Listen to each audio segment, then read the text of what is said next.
Welcome back to another episode of the Proposal Pulse. Today I'm joined again by Janelle Boisel, and we wanted to discuss some of the questions that we received during a recent webinar, which you can watch if you're interested at the link in the description below. All of these questions revolved around one common theme, and that's AI and its role in AEC marketing, of course. So more specifically, some AEC marketers are concerned about the implications of AI, and if AI can do all of these amazing things, can it potentially take away jobs? So as professional storytellers, Janelle and I have some thoughts about this.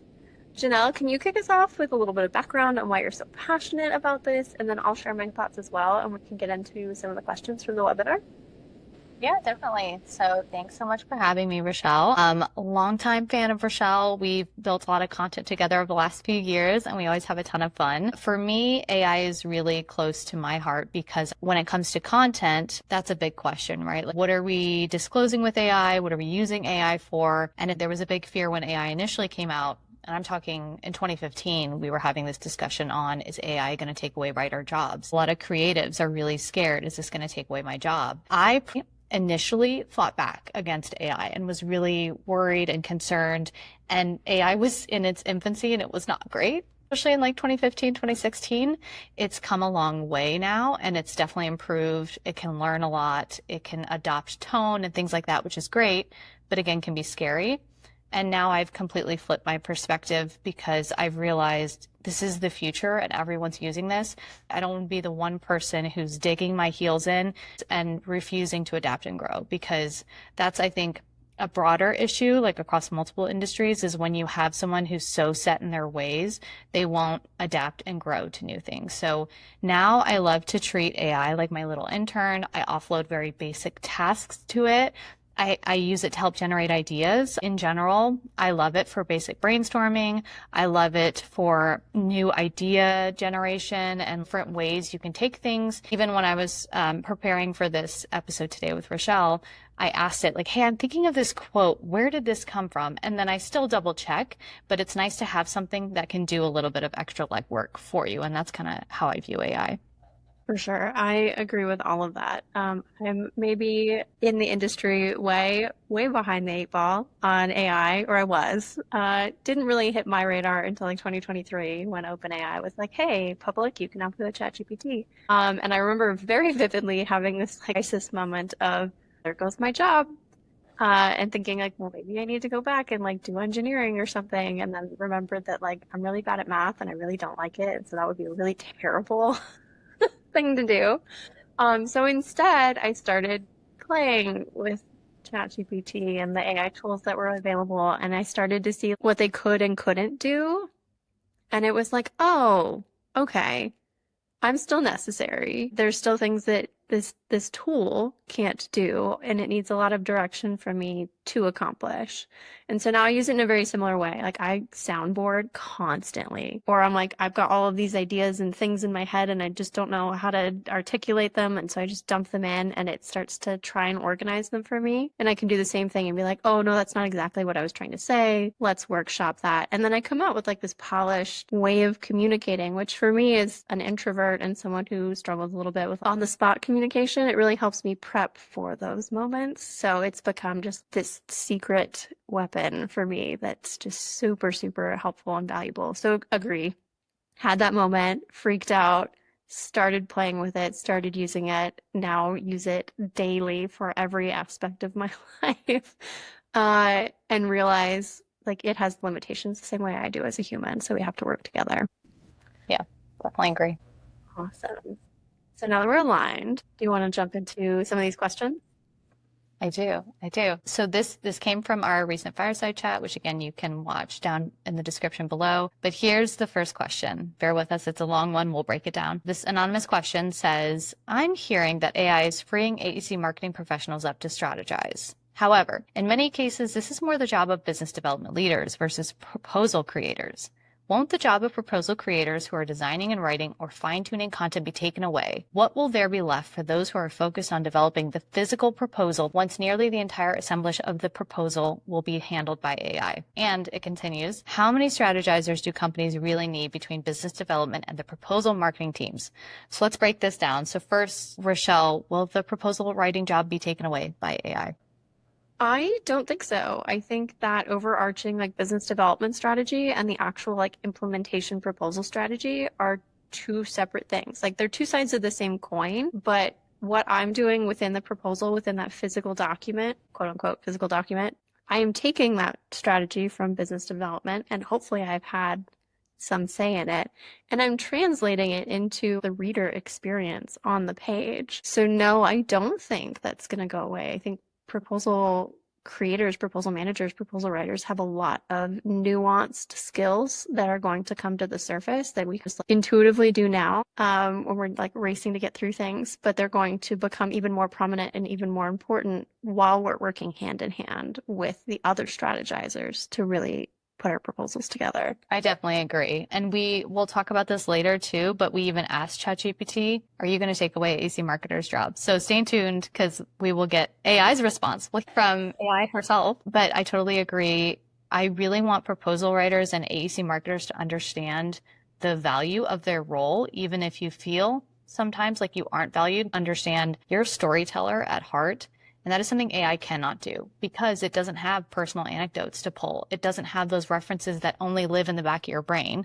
Of course, there are things that we want to keep track of and projects we want to know about and be able to reference those, which AI could help pull. Subtle plug. That's great. But in general, it doesn't know your unique lived experience and it can never replicate that because as of this moment, AI is not living and breathing and it's not you. And I know that seems very surface level, but I really hope that you understand and value your decades of experience that you have, that AI will never go into the workplace. It will never visit a job site. It doesn't truly understand those things, like Rochelle said, the nuances of it all. Next part of the question, what would these proposal writers do instead? If AI is everywhere and it completely took over their job, which we've already acknowledged is not going to happen, what could they do instead? And I think we might be aligned on this, Rochelle, on what people could do if AI was, let's say, doing more mundane portions of their role.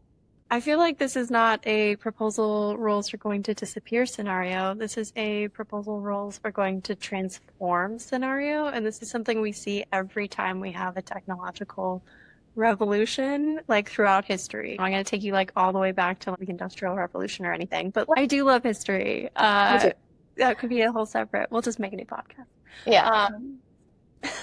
But yeah, agriculture looks different like now than it did, 100, 200 years ago. I think proposals, skills are going to come out and we're either going to move like further upstream in the process and help a little bit more with that capture strategy, those relationship buildings, or we're going to move a little bit downstream and understand a little bit more of the project or contract. But right now, because proposals do still exist and there does still exist and will continue to exist a need for us in that space, it's going to be a shift from us being information miners and fetching content to stick into our outline and then massaging it.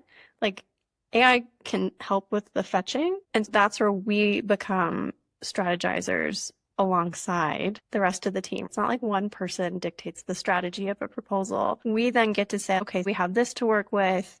These are the things that we need to add to it. This is how I want to present this on the page. We're just going to have more time to better present our qualifications. It's not going to be this like hasty assemblage of proposals anymore. So that's my philosophy. It's my guess. Hopefully we are aligned on that. Yes, definitely opening up the time for more strategy, which leans into this next part of this question. But also, I hope now they're taking more breaks. I hope with AI, they're going to their child's soccer game. They're going to the dance recital. They're more present for the people around them so they can fill up their cup so they can get back to doing the really, really hard work of creating proposals. So I view it as a huge benefit for everyone. Just because AI has made us more productive doesn't mean we need to run ourselves into the ground. So I hope that now, instead of spending 40 hours on something, people are spending 20 hours and then they're still getting their work done, but they also now aren't burning the midnight oil essentially to do tasks that AI can do for us. I love that.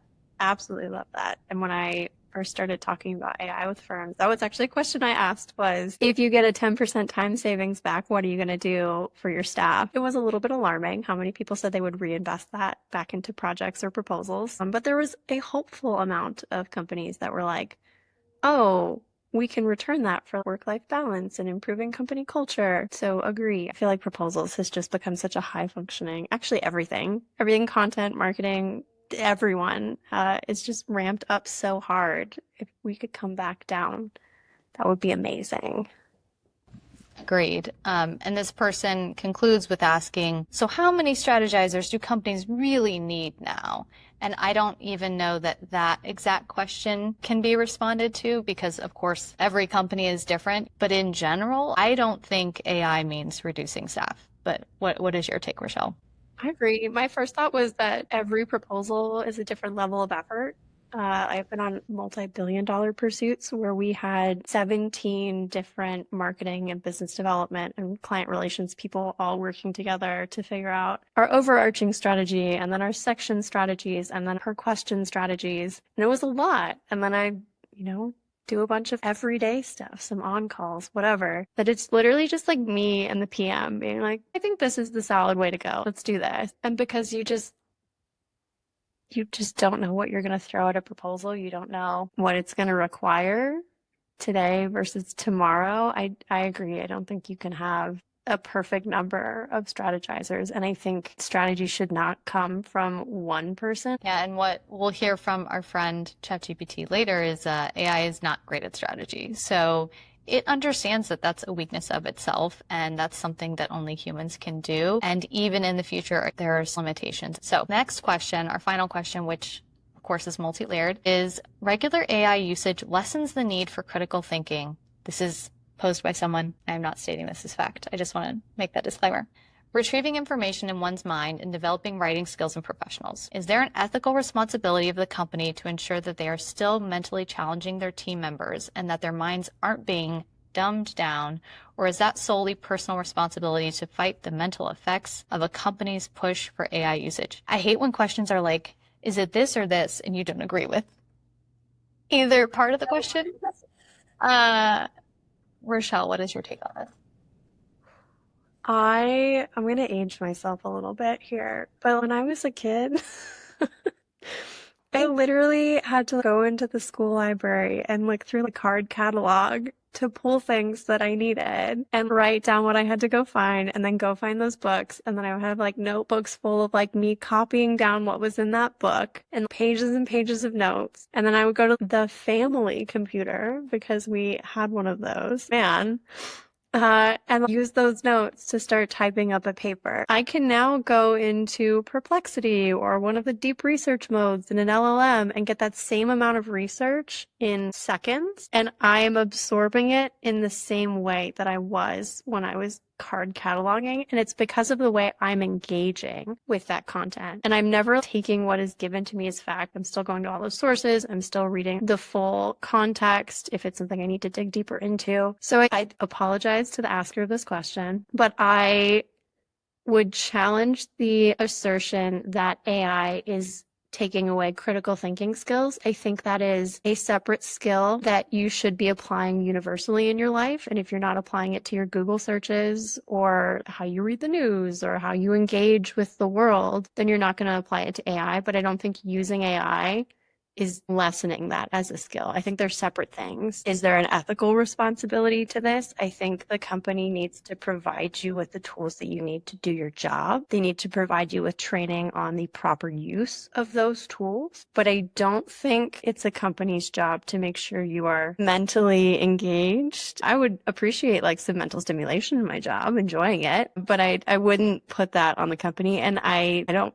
think I would put it on the person either. Like, yes, you need those critical thinking skills, but you need to have like a well-balanced approach to AI in general on the work side and the personal side. This felt like a loaded question to me is what I'm coming to. So, Yeah. I know you have thoughts on this too.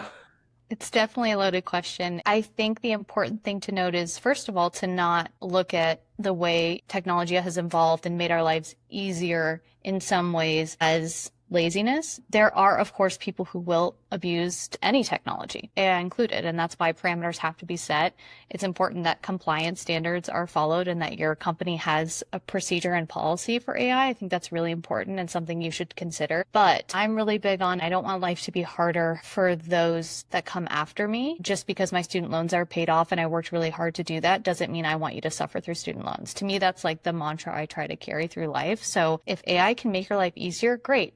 Now I know you'll pivot and do other activities instead. Like if AI can take a piece of content, we do this all the time, take a massive piece of content and say, hey, Janelle, based on what you've told me about this content and how here's 3 new titles I recommend you write. So I'm still doing the writing, but again, it's already thought through the data that I've given it to ingest. And again, it's something that I could have done and might have taken me an hour or so, but now I have that time back to move quicker and be more strategic. So I don't think anyone is less intelligent because of AI. In general, I think AI is challenging us just in new ways, just like our kids and our kids are learning to navigate social media in a way that a lot of people have never had to before. They're literally using different parts of their brain.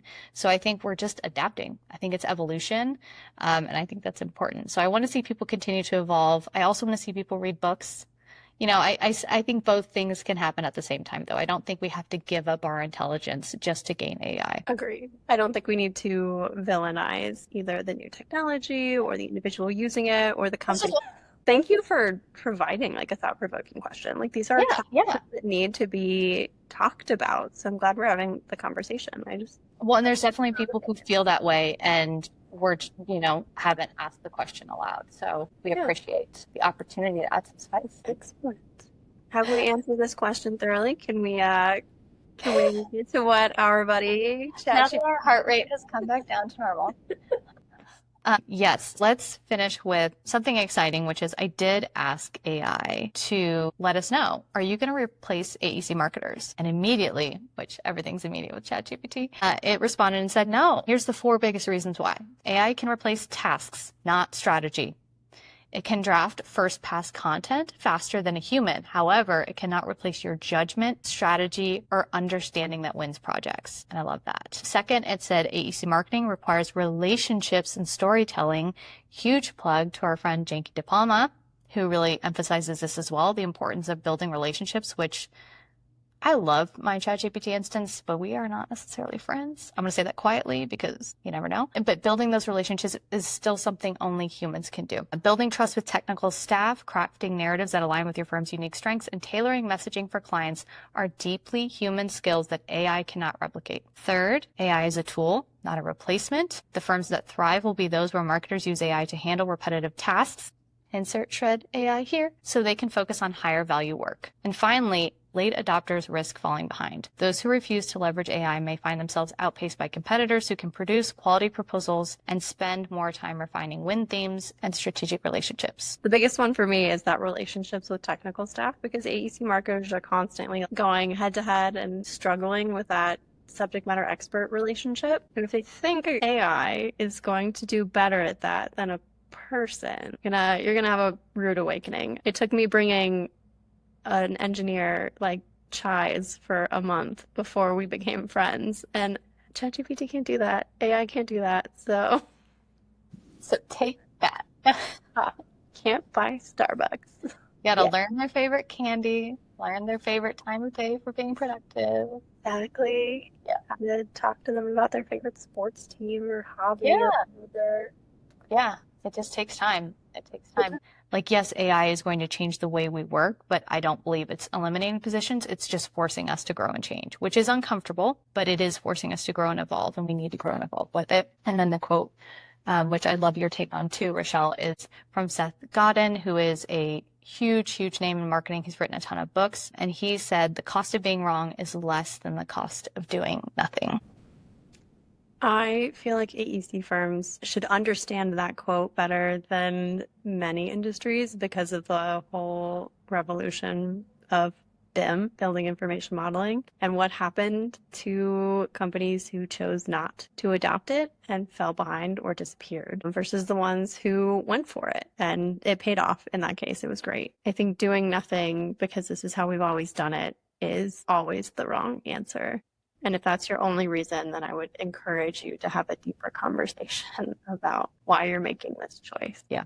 And we're absolutely not here to fearmonger people either. It's more so giving you the opportunity, again, now that we've seen the impact that AI can have on all those mundane tasks and just helping you again as your partner, as your assistant, in addition to it's not you and it's not replicating you, but it's mirroring the things you teach it and it's helping you to move faster. Chat with our team. If you have questions on our AI proposal writing tool, we'd love to help. But we're always here to answer the tough questions and navigate this together because we're all figuring this out at the same time.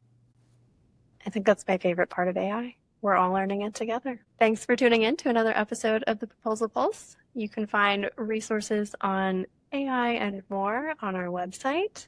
Until then, we'll see you next time.